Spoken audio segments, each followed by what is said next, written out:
ആക്രമണങ്ങൾക്കെതിരെ ഉടനടി പരിഹാരം കാണുവാൻ ആവശ്യപ്പെട്ടും ജപ്തി നടപടികൾക്കെതിരെ ഡൽഹിയിൽ നടക്കുന്ന കർഷക സമരത്തിന് പിന്തുണ അറിയിച്ചുകൊണ്ടുമാണ് മാർച്ച് 8 വെള്ളിയാഴ്ച 3 മണി മുതൽ മാർച്ച് 10 ഞായറാഴ്ച 5 മണി വരെ ഇരിട്ടി ടൗണിൽ ഉപവാസ സമരത്തിന് തുടക്കം കുറിച്ചത്. രാഷ്ട്രീയ കിസാൻ മഹാസഭ ചെയർമാനും ഫാർമേഴ്സ് റിലീഫ് ഫോറം വൈസ് ചെയർമാനുമായ അഡ്വക്കേറ്റ് ബിനോയ് തോമസിന്റെയും കർഷക വേദി ചെയർമാൻ റോജർ സെബാസ്റ്റിന്റെയും നേതൃത്വത്തിലാണ് ഉപവാസ സമരം നടക്കുന്നത്. തലശ്ശേരി അതിരൂപത arch bishop Mar Joseph Pamplany സമരം ഉദ്ഘാടനം ചെയ്തു.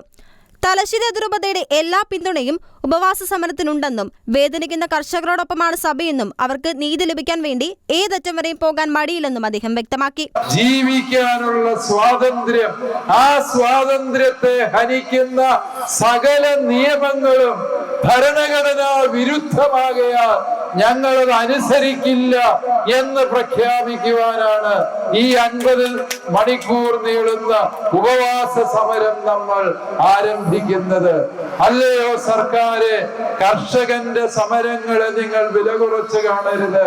കർഷകന്റെ പോരാട്ടങ്ങളെ നിങ്ങൾ മൂല്യമില്ലാത്തതായി മനസ്സിലാക്കരുത്. മറിച്ച് ഈ കർഷകൻ ഉരുമ്പിട്ടിറങ്ങിയാല് അവനവന്റെ അവകാശങ്ങൾ നേടിയെടുക്കുക തന്നെ ചെയ്യും. ഡൽഹിയില് കർഷകർ സമരം ചെയ്തപ്പോൾ അതിനെ ചുമ്മാ വിരട്ടി ഓടിക്കാമെന്ന് ചില ഭരണകൂടങ്ങൾ കരുതിയെങ്കില് കർഷകന്റെ നിശ്ചയദാർഢ്യത്തിന് മുൻപില് സർക്കാരിന് മുട്ടുമടക്കേണ്ടി വന്നു. കർഷകരോട് പറഞ്ഞ വാക്ക് പാലിക്കുന്നതിൽ അവർ വൈമുഖ്യം കാണിച്ചപ്പോൾ ഇതാ കർഷകർ വീണ്ടും സമരമുഖത്ത് ഡൽഹിയിലെത്തിയിരിക്കുകയാണ്.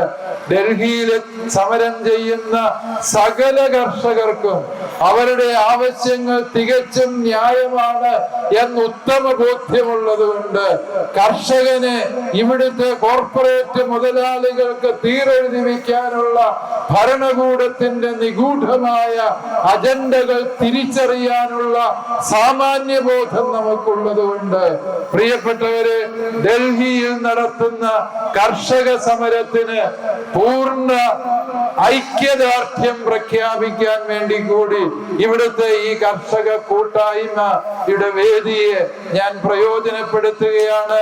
നമുക്കെല്ലാവർക്കും ഡൽഹിയിൽ സമരം ചെയ്യുന്നതും നമ്മുടെ കർഷകരാണ്, നമ്മുടെ സഹോദരങ്ങളാണ്. കർഷകർക്ക് ആസേതു ഹിമാചലം ഒരേ വികാരമാണ്, ഒരേ ആവശ്യമാണ്, ഒരേ സങ്കടമാണ്. കാരണം നമ്മൾ അനുഭവിക്കുന്നത് ഒരേ പ്രതിസന്ധികളാണ് എന്നുള്ള സത്യം പ്രിയപ്പെട്ടവരെ നമ്മൾ മനസ്സിലാക്കേണ്ടതുണ്ട്.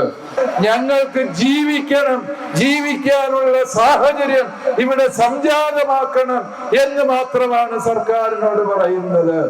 അതിന് നിങ്ങൾക്ക് കഴിയുന്നില്ല എങ്കിൽ ഞങ്ങളുടെ ജീവനും ജീവിത സാഹചര്യങ്ങൾക്കും സംരക്ഷണമേകാൻ കേന്ദ്രത്തിലും കേരളത്തിലും ഭരിക്കുന്ന ഭരണകൂടങ്ങൾക്ക് കഴിയുന്നില്ല എങ്കിൽ ജനാധിപത്യത്തിൽ പ്രതിഷേധിക്കാൻ കഴിയുന്ന ഏറ്റവും ശക്തമായ ഉപകരണം എന്ന് പറയുന്നത്, ഉപാധി എന്ന് പറയുന്നത് വോട്ടവകാശമാകയാല് അല്ലയോ ഭരണകൂടങ്ങളെ ഞങ്ങൾ പ്രഖ്യാപിക്കുകയാണ്.